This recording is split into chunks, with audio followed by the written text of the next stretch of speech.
process as you training. Now, would you feel like you think you might be interested in jumping over to maybe like ABC, the dark side, or there's also OCB, which is also a natural organization. I had considered both at one time. So, my big thing is I really love my NGA family. Like we've grown pretty close to each other. Nothing wrong with NPC. I mean, the caliber of competitors that comes out of that. I mean, like I'm just not sure that I could ever be that competitive. And it's the same with OCB, because they've got some local shows as well. But just there's a couple of different factors that go into that. So NGA is a little bit more affordable, so I can afford to do the travel and the shows, all the different things. So, like, I've got my bikini, I've got my shoes, I know how to do my hair and makeup, all of those things. But I'm just not sure how my physique would line up in with those things. And I kind of feel like I would be missing some of my community because unfortunately I would be comparing them. And there's nothing wrong with either one of their organizations. It's just a personal choice. Yeah, it's about what works for you, how you feel, where you fit at. I know Yep. some ladies will eventually, it's about the process as you grow as an Mhm. athlete, and everybody's not at the same level. I think everybody trying to find the right place that works for them. And again, the financial part is a big part of it because I said again, y'all ladies, y'all have to have your hair, your makeup, your tanning, those are expenses you got, and then when we go to the shows and we look at y'all, we don't understand that y'all hungry, y'all tired, y'all nearly dehydrated. You've been training all week, just getting ready for your peak week for the show. We see these Mhm. amazing bodies, and we get like, wow, this is that chick. And he like that. Say like, yo, who's that chick? Say that's my wife. That's Jerry. Say, hey, yeah, yeah, yeah. But it's about understanding how far you want to go.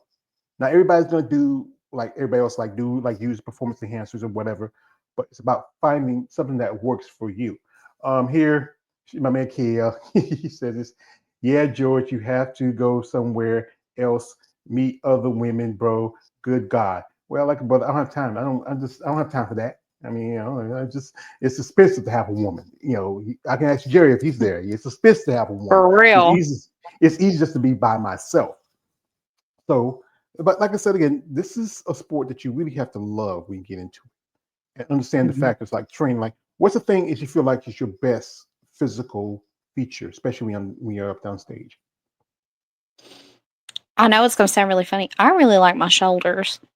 And when I first started working with the NGA, I got a physique assessment and I got told that I had nice obliques, and that's something that really stuck with me. I I've been working for a couple of years to be able to build up my muscularity, and like I can see them starting to peak out now too. But it's really hard, and it's going to be for men and women both.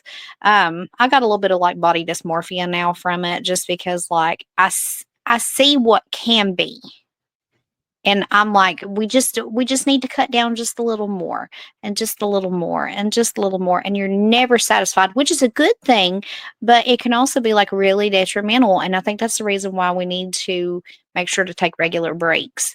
But the last time that I stepped up on stage, I was a little heavier, but I did what I went there to do.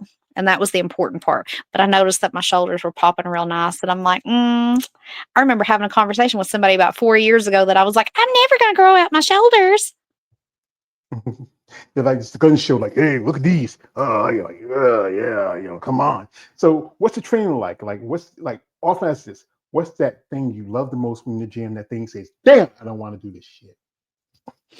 I hate Bulgarian split squats. Oh, I hate the hack squat. The last time I got on one back a couple of years ago, it made me cry. It was a whole situation. But I've got to the point where I will kind of play with it now a little bit. I'm working my way up. But I hate Bulgarian split squats. I could tell you, With everything in me. I interviewed a lady who turned pro a couple of years ago, and she's a Bulgarian, and she loves them because that's from her. She even told me how she was doing. She was her and a wellness competitor, pro, were doing them together. She's saying like the Bulgarian and the other chick was a Puerto Rican, and they just But it's the thing is, it makes you feel more complete. Work on those things that are your strength as much as things are your weakness. Because one thing with that, it helps with your around about your quads. Also, it helps with what about the I think your Your hamstring glutes. tie-ins, your glutes, Yep. your hamstring tie-ins.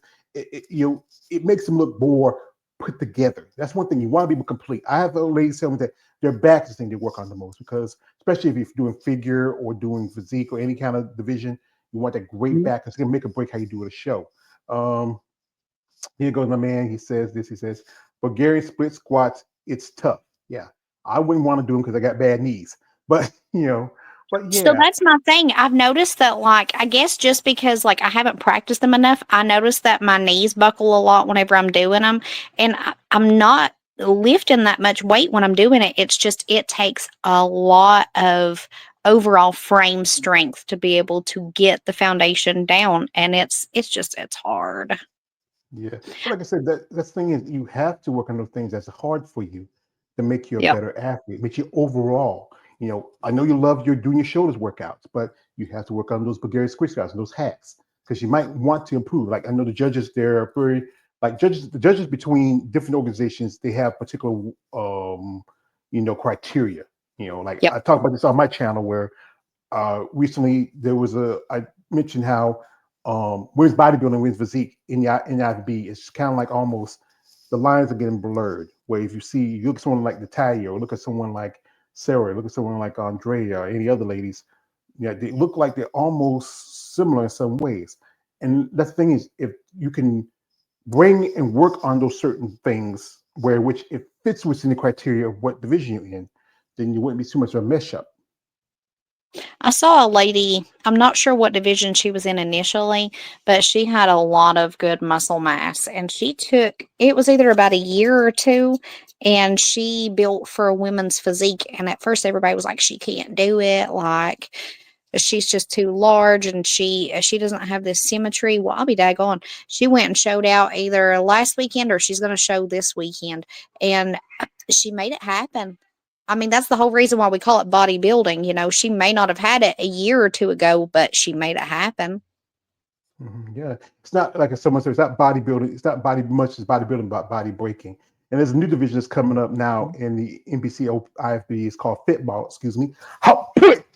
I mean, it might be something that you might be interested in. I don't know if the GA would ever do something like that because it's more supposed to be like the idea of classic bikini.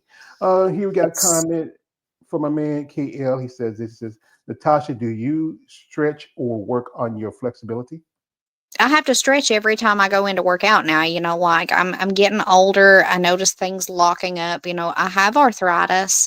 I mean, I'm in my early 30s, but I noticed that I had arthritis even in high school. So I mean, like it's a non-negotiable. Um, I don't do yoga or Pilates or anything like that just because like my time is so limited to work out that I have to choose like what am I going to work out? Well, I want to do my bodybuilding thing. So that's what I choose. But to warm up and to cool down, it stretches every time. Yeah, yeah. It's more important when we start exercising. You want to stretch out. You want to, get your body ready and warmed up because it's especially when you're really working out. You never know. You don't want to end up having an injury like that. I mean, it used to be that whenever I'd come in, like when I first started working out, we did group workouts.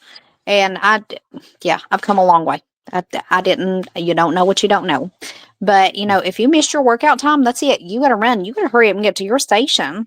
So, I mean, like, I'm sure I did a lot of damage to my body then. But I've learned, show up with enough time, give yourself that extra few minutes. Cause I mean, like, it goes a long way, especially with like the knee sleeves.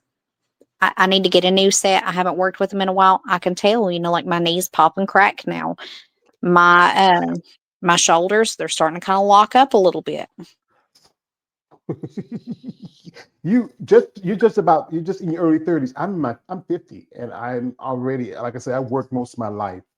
And Mhm. I'm telling you, it's arthritis is genetic in my family, heart issues genetic, it's just genetics is a thing. It could be just one of the things that can hold some people back. But as long as you understand the factors that involved with it, training, working out, your diet, and also being persistent. And your coach, what's your coach name again? So I didn't say it. Her name is Andrea. Andrea. She Oh, Yeah, I know. So, she was actually an NPC competitor back in either 2005 or 2006. She was always in bikini. So, I mean, she understands the difference in between the different federations. A lot of what we work on in NGA bikini is a lot of what you would consider kind of like fit model, OG bikini. I mean, that's where she really started at. And then, mhm. she transitioned over, I want to say about 2007, 2008, or maybe it was after that. I'm not sure. Um, but she's experienced enough in both fields that I feel comfortable following her lead. And not only that, like she knows me in and out. So she knows when I need a little kick in the butt too. And I really That's appreciate that. And that's good. You have a good relationship with your coach. Andrea, not Andrea, but sometimes it's. I know a girl, I know a friend of mine. Her name is also Andrea. Her name is Andrea Sauer. She's an IFB pro bodybuilder. We got some plans. We gotta set some up down the road. Cool lady. She go by the name Rip Vixen. Amazing lady. Oh, And I like that name. yeah, I'll send you a link. You check her out. And this is a process, to grow, develop, to work, dieting, everything that's involved with it. And I think like you say, talk about earlier about your family, how they understand a little more. I have heard ladies where they have conversation where their parents still they're like, hey, the mom said, darling, I don't want you too manly, or the dad said, I already got a boy, I don't need another boy. And I know ladies that who got into it when they were married, and sometimes their husbands may not like it because they're changing what is considered the aspects of femininity. So that's the cool thing. So me and Jerry have had talks about it, and he knows about my body dysmorphia